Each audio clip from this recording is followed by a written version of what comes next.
She comes in here one time and she wants the red chair. Welcome back into the Rowdy Studios. Buzz Cutler and Bassmasters flanking Poppy Fryer, known on Twitter as Jenna Fryer, NASCAR reporter for the Associated Press.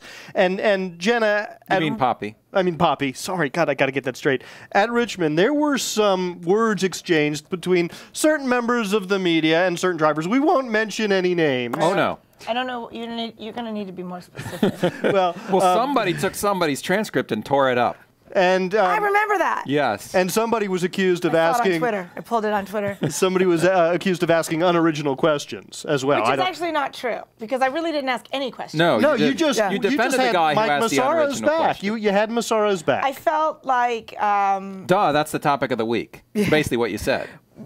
Yes, that's what I was trying to say. But if you watch the don't pull the transcript. If you watch the video, you'll see that I really never even get a full sentence in.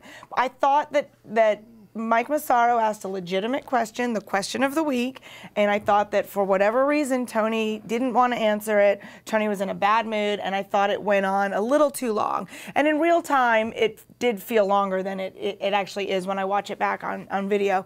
But I thought it had gotten uncomfortable, and it was like, all right, move along. And Tony and I are like this, like for 10 years. Like, oh, really? Some days we're here, some days we're here. You never know.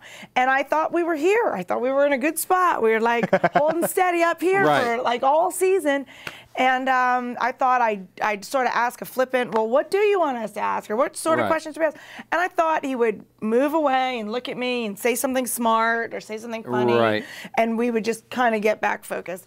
And he didn't do that. He didn't take it that what's way. the fallout like? I mean, because obviously we've talked to a lot of reporters about this. There's this weird line where you want relationships with these drivers because you want access, but you're also a reporter and you need to report objectively. So talk about that line that you have to walk, and also what fallout there may have been as a result of this conflict. Or is conflict too strong of a word?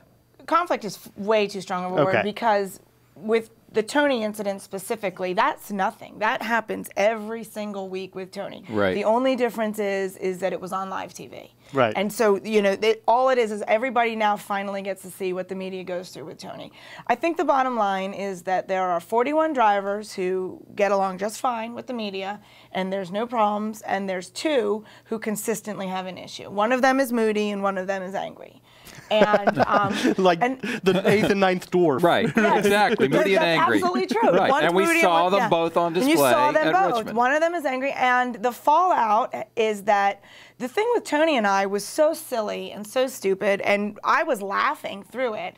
And in the end, it was nothing. And I didn't think twice about it, except for Twitter and the trolls on Twitter who just want to like blast me for it. But Tony and I had a separate conversation that was a little bit more heated, and that was private and not on TV. So in our follow-up conversation, he apologized, and we were both very clear that he was apologizing for the second conversation. Neither one of us is sorry about the first conversation. The one that everyone saw. The one that everyone saw on TV. That's how he is. That's his mood.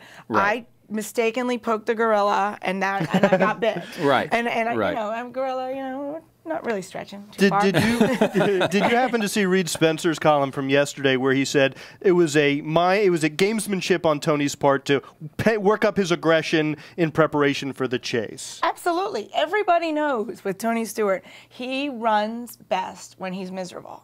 I mean, if you look back at the history of all of the storms, can you swear? Oh yeah, you can swear. Of all the storms he's been in, and he's been in a few over 13 years. Yes, he has. Always comes back with he'll reel off 5 wins in 8 races, or he just comes back like nobody can believe. So I think that this is wonderful for Tony, because he was, whatever's going on with him right now that's got him in a bad mood. That embattled mentality. Yeah.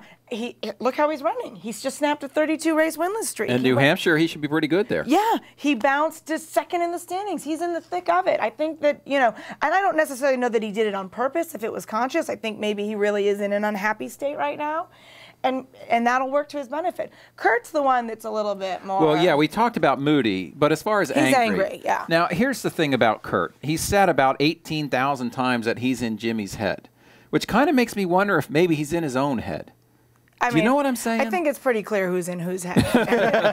And like, there's nobody really in the 5-time champion's head. No. Except maybe his daughter. You're not cracking I mean, him. the 5-time champion. Oh, right, right. Well, yeah. he could be both. He could be a champ and a Well, he chump. is a spelling chump. If you follow him on Twitter, he's terrible. Well, hell, he spells Jimmy with an IE. Well, that's Give his me a break. parents. So it's hereditary. It's genetics. Apparently so. But the angry, he's angry, and he.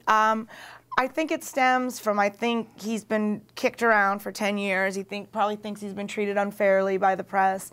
And I've had 2 lengthy conversations with him and was witness to a very animated conversation between Jeff Gordon and Angry that went on after hours in a dark bar. Oh, really? You know, and so that gave me some insight. And he constantly has his backup. I said to him, because when he stands We're not there, out to get you, man. But when he stands there with a drink in his hand and you have a conversation with him and you're debating, he seems like a normal human being. But the minute he comes in and he sits down at that little podium thing, he's like, "Brrr."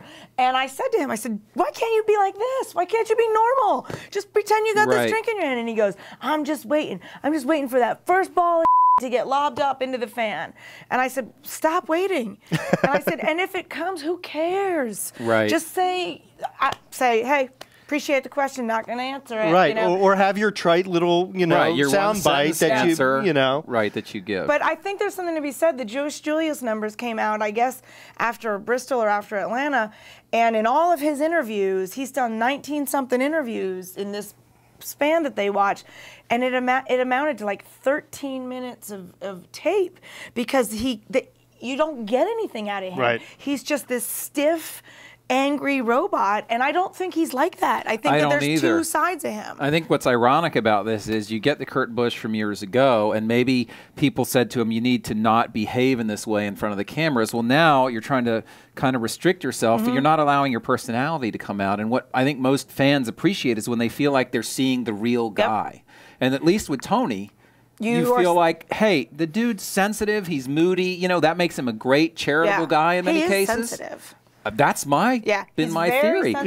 I'm a sensitive guy too. Okay, so I appreciate that from people. I'm purple. It's a sensitive color.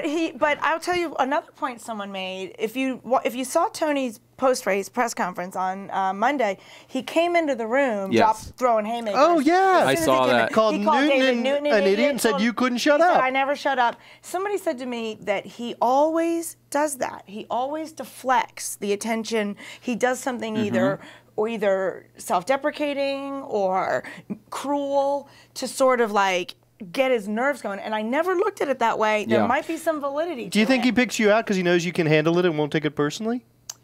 I think that he and I, oftentimes we have said to each other, others have said that we're like brother and sister, and we battle, and I do think he knows I won't battle down. But I won't back down, but I do not keep my mouth shut. Right. Like he came in, he called David Newton an idiot, and I looked at my watch. I said, "Dude, you haven't even been in here a minute already." And he spun on me and he said, "You can't keep your mouth shut. Nobody buzzed you in. You never shut up," or whatever he said.